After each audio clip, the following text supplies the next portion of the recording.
আসসালামু আলাইকুম dear viewers, আপনাদের সামনে আরেকটি নতুন লেসন আজকে হাজির হলাম। তো এখানে অনেকগুলো শব্দ আমরা দেখতে পাচ্ছি বা ফ্রেজ দেখতে পাচ্ছি, যেটি হচ্ছে বি বি মানে বিভার। ইন দ্য সেম বোট হচ্ছে একই কঠিন সমস্যায় বা অসুবিধায় থাকা। Be in the same difficult situation.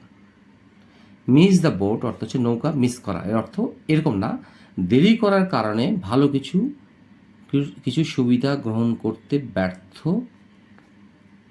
ব্যর্থ এরকম একটা অর্থ প্রকাশ করতে এটা ব্যবহৃত হয়। তো আমরা এইভাবে যদি না বুঝি, এক্সাম্পল করলেই ক্লিয়ার হয়ে যাবে। রক দ্য বোট হচ্ছে ভালো অবস্থাকে নষ্ট করে দেওয়া, মানে নৌকাটাকে দুলাই দেওয়া। বার্ন ইউর কোর্স অর্থ যে এমন কিছু করা যা দ্বারা পূর্বের অবস্থাতে আর ফেরা অসম্ভব। এখন আমরা এগুলো হয়তো বুঝতেই পারলাম না, কিন্তু এখন এক্সাম্পল ফলো করলে আমাদের ক্লিয়ার হয়ে যাবে। প্রথমটা দেখি, be in the same boat. Adrita এবং নূর একই সাথে নূর তার সাথে একই কঠিন সমস্যায় পড়েছিল, তার সাথে কথা বলে। তাহলে অদ্রিতা আর নূর ওয়্যার পড়েছিল, যেহেতু তাহলে বি বি মানে হচ্ছে এখানে ওয়্যার বসবে, কারণ দুইটা সাবজেক্ট আলাদা আলাদা। ইন দ্য সেম বোর্ড, সে একই সমস্যায় পড়েছিল কী করার জন্য, টকিং টু হিম অথবা বাই টকিং টু হিম, তার সঙ্গে কথা বলে। নূরের মধ্যে একই সমস্যার মধ্যে পড়েছিল, একই জটিলতায় পড়েছিল। অর্থাৎ এভাবে করা যেতে পারে, Adrita Noor we're in the same difficult situation. We're in the same difficult situation talking to him talking to him আচ্ছা, এখন হচ্ছে মিস দ্য বোট। দ্বিতীয়টি আসা মানে miss the boat. Miss the boat হচ্ছে অদ্রিতা, তুমি সময় মতো ক্লাসে উপস্থিত হতে পারোনি, টেন্স অনুসারে। এর অর্থ তুমি ভালো কিছু মিস করেছো, মানে তুমি একটা মূল্যবান কিছু মিস করেছো। Adrita, you could not be present in the class. Could not কেন আসলো, past indefinite tense. Could not be present in the meeting, sorry in the class, তুমি ক্লাসে উপস্থিত হতে পারেনি অদ্রিতা।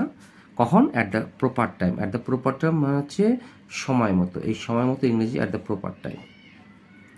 এর অর্থ ইট মিনস তুমি ভালো কিছু মিস করেছো।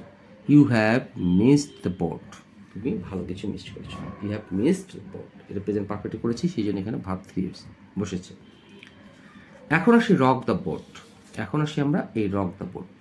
রক দ্য বোট ভালো কিছু ভালো অবস্থাকে নষ্ট করে দেওয়া।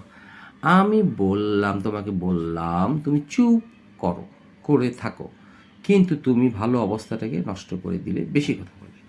আমি বললাম তুমি চুপ থাকো, হ্যাঁ, তুমি অযথা কথাবার্তা বলে যে সিচুয়েশনটাকে ঘোলাটে করে ফেললে, মানে ভালো অবস্থাটাকে নষ্ট করে ফেললে।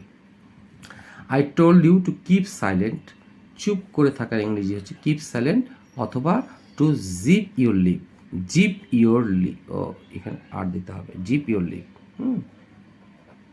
Zip your lip. আমি বললাম তুমি শান্ত থাকো, চুপ করে থাকো, অথবা হ্যাঁ শান্ত থাকো। টু কিপ সাইলেন্ট অথবা টু জিপ ইউর লিপ, চুপ করে বসে থাকো। But you rock the boat by talking too much, অনেক কথা বলে, বেশি কথা বলে। এই বেশি কথা বলে লিখেছি বাই টকিং টু মাচ, তুমি ভালো অবস্থাটাকে একেবারে নষ্ট করে দেবে। এখন লাস্ট শব্দটা দিয়ে আমরা আসি, বার্ন ইউর বোটস। এর অর্থ হচ্ছে এমন একটা কিছু করা যা দ্বারা পূর্বের অবস্থাতে ফিরে যাওয়া অসম্ভব, মানে নিজের নৌকা পুড়িয়ে ফেলা, মানে এটাকে আর কখনোই ফেরত পাবো না। এই সেন্সে আমরা এই ট্রান্সলেশনটি করবো। এখন যদি তুমি মেয়েটাকে বিয়ে না করো, আমি নিশ্চিত যে তুমি পরে আফসোস করবে, অথবা তুমি চিন্তা করেও তাকে আর পাবে না। এরকম একটা অর্থ প্রকাশ করতে আমরা এই বার্ন দ্য বোটস শব্দটি ব্যবহার করব। If you do not marry her, এটা তো বিয়ে না করো অর্থ আসলেই। আমি নিশ্চিত যে, I am sure that you will burn your boats, তুমি তোমার নৌকাটি পুড়িয়ে ফেলবে। এর অর্থ হচ্ছে তুমি তাকে আর কখনো চাইলেও পাবে না। তো আশা করি আপনাদের এই লেসনটি ভালো লেগে থাকবে। ভালো লেগে থাকলে অবশ্যই লাইক শেয়ার কমেন্টস করবেন।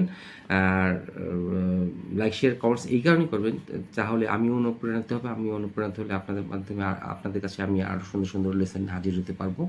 এবং আরেকটু রিকোয়েস্ট করছি আপনাদের কাছে যে এই লেসনগুলি আপনারা দ্রুত শেয়ার করবেন। যদি আপনারা মনে করেন যে আপনারা উপকৃত হচ্ছেন, তাহলে অবশ্যই দ্রুত শেয়ার করবেন, যাতে করে আপনাদের মাধ্যমে অন্যরা উপকৃত হয়। আসসালামু আলাইকুম।